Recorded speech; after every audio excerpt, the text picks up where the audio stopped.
இந்த மாதிரி தான் உங்கள் குழந்தைங்களோட கன்னத்துலேயும் வெள்ளை தேமலை பார்க்குறீங்களா? அப்போ இந்த வீடியோவை கண்டிப்பாக பாருங்கள். இது நம்ம தமிழில் பால் தேமல்னு சொல்லக்கூடிய பிட்ரியாசஸ் ஆல்பாங்கிற ஒரு கண்டிஷன். வாங்க இந்த கண்டிஷனை பற்றி 5 முக்கியமான பாயிண்ட்ஸ் தெரிஞ்சுக்கலாம். ஃபர்ஸ்ட், இது நம்ம நினைக்கிற மாதிரி வயிற்றில் இருக்கக்கூடிய புழுனாலேயோ இல்லை சத்து குறைபாடுனாலேயோ வரக்கூடிய ஒரு நோய் அல்ல. செகண்ட், இது நம்ம குழந்தைங்களோட சருமம் எக்ஸசிவாக ட்ரை ஆகுனால வரக்கூடிய ஒரு கண்டிஷன்.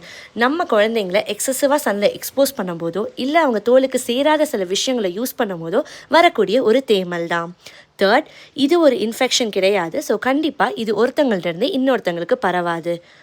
ஃபோர்த், இது ஒரு அலர்ஜி சம்மந்தப்பட்ட விஷயங்கிறனால இது இருக்க குழந்தைங்களுக்கு அலர்ஜி சார்ந்த மற்ற நோய்கள் வரதுக்கான வாய்ப்புகளும் கொஞ்சம் ஜாஸ்தியாக இருக்குது. ஃபிஃப்த், இதுக்கான ட்ரீட்மெண்ட் நம்ம குழந்தைங்களோட சருமத்தை எப்போதும் ஈரப்பதத்தோடு மெயின்டைன் பண்ணுறது. உங்கள் டாக்டர் விசிட் பண்ணிங்கன்னா அவங்க இதுக்கு தேவையான மாய்ஸ்சரைசர், டாபிக்கல் ஸ்டீராய்ட்ஸ் ஆயின்மெண்ட்ஸ் போன்றவை கொடுப்பாங்க. இது தானாகவே சரியாகக்கூடிய ஒரு விஷயந்தான். ஆனால் இது சரியாக சில மாதங்கள்லேருந்து 1 வருஷம் வரைக்கும் ஆகும். இந்த இன்ஃபர்மேஷன் உங்களுக்கு யூஸ்ஃபுல்லாக இருக்கும்னு நம்புகிறேன். இந்த ரீலை உங்கள் ஃப்ரெண்ட்ஸ்க்கு ஷேர் பண்ணுங்கள். For goodness is something to be shared. இதை பற்றி வேறு எதுவும் உங்களுக்கு டவுட் இருந்துச்சுன்னா கீழே காமெண்ட் செக்ஷனில் சொல்லுங்கள்.